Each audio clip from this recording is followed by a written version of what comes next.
Hello students, स्वागत है आप सभी का APJ online classes YouTube channel पर। क्लास 10th वार्षिक परीक्षा 2022 का ये क्वेश्चन पेपर लेके आ गए हैं। और यदि चैनल पे नए, चैनल को सब्सक्राइब कर बेल आइकन प्रेस कर लीजिए। यहाँ पे मैं आपको दिखाने वाला हूँ रियल क्वेश्चन पेपर का पूरा क्वेश्चन, ठीक है।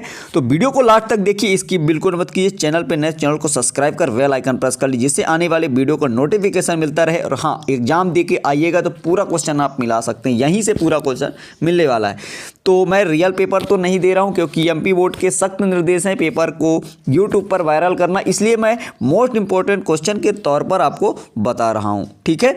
तो यहाँ पे आप देख सकते हैं फटाफट से, मैं यहाँ पे इसके पहले भी वीडियो अपलोड किया था, जो कि मैं आपको 50 क्वेश्चन दिए हुए, तो आप उनके उस पहले की वीडियो को नहीं देखे तो सबसे पहले वो वीडियो को देखिए, जिसमें ये क्वेश्चन सभी दिए हुए हैं, ठीक है।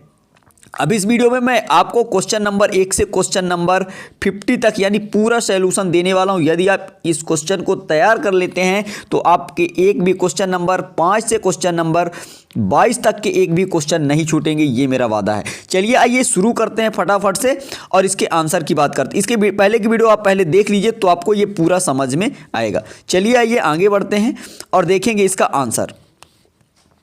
तो यहाँ पे आप फटाफट से देख सकते हैं, ये रहा क्वेश्चन नंबर 1 का आंसर। इसके बाद बढ़ते आगे और ये रहा आपके क्वेश्चन नंबर 2 का आंसर। आप फटाफट से स्क्रीनशॉट कीजिए, मैं ज़्यादा समय नहीं लूँगा। यहाँ पे देखिए क्वेश्चन नंबर ये आपके 2 का आंसर है, तो आप नोट कर सकते हैं। रेडॉक्स अभिक्रिया वेरी इंपॉर्टेंट, यही आपके एग्जाम में आएगा। और यहाँ पे देखिए प्रबल विद्युत अपघट और दुर्बल विद्युत अपघट में अंतर, वेरी इंपॉर्टेंट, आपके एग्जाम में रखा है एकदम से। यहाँ पे देखिए ये रहा क्वेश्चन नंबर 4, ठीक है। ऊष्माक्षेपी अभिक्रिया और ऊष्माशोषी अभिक्रिया में अंतर, ठीक है, ये आप देख सकते हैं। इसके बाद देखिए आगे बढ़ते हैं और ये रहा क्वेश्चन नंबर 5वां। ये क्वेश्चन नंबर आपके 5 का आंसर है, देख सकते हैं। और आप क्वेश्चन मिला लीजिए। क्वेश्चन नंबर ये है आपका 6, प्लास्टर ऑफ पेरिस, ठीक है। इसका उदाहरण समीकरण सहित लिखना है आपको, तो यहाँ पे आप नोट कर सकते हैं। इसके बाद बढ़ते हैं आगे, धातु अधातु में अंतर, वेरी इंपॉर्टेंट, आपके एग्जाम में ये भी क्वेश्चन श्योर रखा हुआ। मैं आपको बता भी रहा हूँ कि ये रखा है, ठीक है। अब मैं जिसको बोल दूं यानी वो आपके एग्जाम में 100% रखा ही है। चलिए आगे बढ़ते हैं और ये रहा संक्षारण, इसे भी आप तैयार कर सकते हैं। इसके बाद देखिए क्वेश्चन नंबर 9, ये वेरी इंपॉर्टेंट, इसको भी आप देख सकते हैं। इसी तरह से आपको लिखना है, क्वेश्चन नंबर 9 का आंसर था। इसके बाद देखिए क्वेश्चन नंबर 10, साबुन अपमार्जक में अंतर, यहाँ पे आप देख सकते हैं। इसके बाद बढ़ते हैं आगे, क्वेश्चन नंबर 11 है मेंडलीव की आवर्त सारणी का नियम। और यहाँ पे बढ़ेंगे आगे क्वेश्चन नंबर 12, शून्य समूह के तत्वों के नाम लिखना है। यहाँ पे देखिए क्वेश्चन नंबर 13 है। और इसके बाद ये रहा आपके क्वेश्चन नंबर 14 का आंसर, स्वपोषी और विषम पोषी में अंतर पूछा है, ठीक है, यहाँ पे आप नोट कर सकते हैं। और इसके बाद क्वेश्चन नंबर ये रहा आपका 15 और यहाँ पे ये है क्वेश्चन नंबर 16, वेरी इंपॉर्टेंट, इसको भी आप तैयार कीजिए, ये भी आपके एग्जाम में 100% रखा हुआ है। आक्सी शोषण अनाक्सी शोषण में अंतर, ठीक है, ये रहा। इसके बाद बढ़ते हैं आगे और यहाँ पे देखिए ये आपके क्वेश्चन नंबर 17 का आंसर है, ठीक है।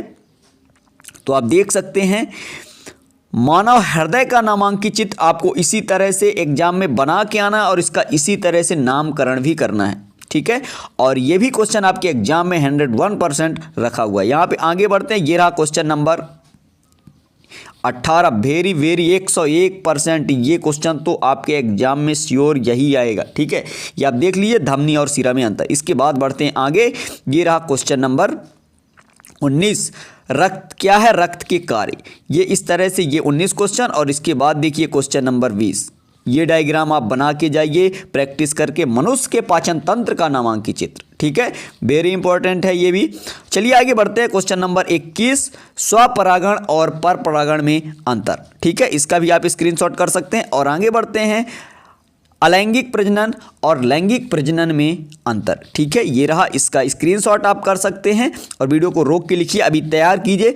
चलिए यहाँ पे ये वेरी इंपॉर्टेंट क्वेश्चन लेके आ गया, गुणसूत्र क्या है, यूकैरियोटिक गुणसूत्र की संरचना का नामांकित चित्र, कई वर्षों से ये लगातार आ रहा है ये क्वेश्चन, ठीक है। तो आपको इसी तरह से लिखना है और डायग्राम भी बनाना है। चलिए इसके बाद बढ़ते हैं क्वेश्चन नंबर 24, ये रहा क्वेश्चन नंबर 24 का आंसर।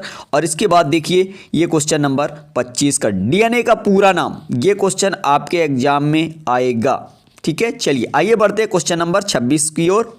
तो ये रहा आपके क्वेश्चन नंबर 26 का आंसर, मेंडल की आनुवंशिकता का नियम। और इसके बाद देखिए ये रहा आपके क्वेश्चन नंबर 27, परावर्तन का नियम। ठीक है, परावर्तन का नियम ये भी आपके एग्जाम में श्योर 100% रखा हुआ है। ठीक है, चलिए आगे बढ़ते हैं और यहाँ पे देखते हैं अवतल दर्पण की मुख्य फोकस की परिभाषा। ठीक है, तो आपको इस तरह से नोट कर लेना। इसके बाद बढ़ते हैं आगे, क्वेश्चन नंबर ये रहा 29, उत्तल लेंस के लिए सूत्र की स्थापना कीजिए। तो आप इसको नोट कर लीजिए और इसके बाद ये आगे यहाँ तक आपको लिख के आना है। ठीक है, चलिए आइए बढ़ते हैं आगे। और ये रहा क्वेश्चन नंबर 30 में है, आंकिक प्रश्न दिया गया था, तो इसका आपको आंसर इस तरह से लिखना है। ठीक है, चलिए आइए बढ़ते हैं आगे। और यहाँ पे अगला क्वेश्चन है मानव नेत्र का नामांकित चित्र। इसी तरह से आपको बनाकर इसका नामकरण भी करना है। ठीक है, यहाँ पे या फिर इस तरह से आप बना सकते हैं, दोनों एक ही चीज़ है, आपको जो बनाना है वो बना सकते हैं। चलिए आइए बढ़ते हैं आगे। क्वेश्चन नंबर ये रहा 32, निकट दृष्टि दोष किसे कहते हैं, इसकी परिभाषा लिखना था। ठीक है, या तो फिर आपके एग्जाम में आ सकता है दूरदृष्टि दोष, यानी दोनों क्वेश्चनों में एक जरूर आएगा, या निकट दृष्टि दोष या दूरदृष्टि दोष। ठीक है, तो आप जरूर तैयार कीजिए। ठीक है, चलिए आइए बढ़ते हैं आगे। और यहां पे देखिए ये रहा टिंडल प्रभाव, इसको तैयार कर सकते हैं, ये 33 नंबर का है। ठीक है, और इसके बाद बढ़ते हैं आगे। ये रहा प्रिज्म से श्वेत प्रकाश किरण के विक्षेपण को चित्र द्वारा समझाइए, पर्दे पर प्राप्त होने वाली विभिन्न रंगों की किरणों की स्थिति प्रदर्शित कीजिए। यहाँ पे ये डायग्राम आपको बना के आना, वेरी इंपॉर्टेंट, आपके एग्जाम में श्योर यही आएगा। ठीक है, चलिए बढ़ते हैं आगे।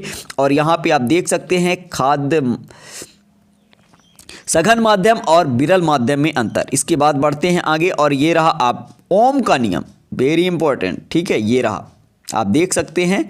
और इसके बाद बढ़ते हैं आगे। ये रहा आपका क्वेश्चन नंबर 37, यानी विद्युत विभव किसे कहते हैं, इसका ऐसा ही मात्रक, एकांक धनावेश को अनंत से विद्युत क्षेत्र के किसी बिंदु तक लाने में किया गया कार्य को इस बिंदु पर विभव कहते हैं। विभव का ऐसा ही मात्रक क्या होता है, वोल्ट। आपके एग्जाम में ऑब्जेक्टिव क्वेश्चन में भी पूछा सकता है। ठीक है, विभव का ऐसा ही मात्रक क्या होता है, वोल्ट। यहाँ पे देखिए, यहाँ पे विद्युत धारा की परिभाषा एवं इसका ऐसा ही मात्रक ये रहा। और इसके बाद बढ़ते हैं आगे। हाँ, विद्युत धारा का ऐसा ही मात्रक होता है, ध्यान रखिएगा, एम्पियर। ठीक है, क्या होता है, एम्पियर। आगे बढ़ते हैं। और यहाँ पे देखिए क्वेश्चन नंबर 38 है, विद्युत विभव और विभवांतर में अंतर। ये रहा, इसका स्क्रीनशॉट कर लीजिए फटाक से, और ऐसे ही आपको एग्जाम में लिख के आना। चलिए आगे बढ़ते हैं। और ये रहा क्वेश्चन नंबर 41, और यहाँ पे चुंबकीय क्षेत्र रेखाओं के 3 गुण, ये भी वेरी इंपॉर्टेंट। ठीक है, चलिए ये रहा नाभिकीय विखंडन और नाभिकीय संलयन में अंतर। और इसके बाद बढ़ते हैं आगे, सोलर कुकर के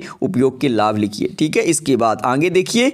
और यहाँ पे ऊर्जा संरक्षण का नियम है आगे। और यहाँ पे आप देख सकते हैं क्वेश्चन नंबर अगला है खाद्य जाल और खाद्य श्रृंखला में अंतर, इसका स्क्रीनशॉट कर लीजिए। इसके बाद बढ़ते हैं आगे। ये रहा लसिका और रक्त में अंतर, वेरी इंपॉर्टेंट, ध्यान रखिए, इस क्वेश्चन को तैयार कीजिए। और इसके बाद मनुष्य के उत्सर्जन तंत्र का नामांकित चित्र बनाए। इस तरह से ये कंप्लीट होता है। आशा करता हूँ ये वीडियो आपको पसंद आया। वीडियो कैसा लगा, और चैनल पे नए, चैनल को सब्सक्राइब कर बेल आइकन प्रेस कर लीजिए। और एग्जाम देने के बाद आप जब घर आएंगे तो आप पूरा पेपर मिला सकते हैं, पूरा यहीं से मिलेगा, कहीं बाहर से नहीं मिलने वाला है। तो चलते हैं नेक्स्ट वीडियो में मिलेंगे, तब तक के लिए जय हिंद, जय Bharat, thank you, best of luck.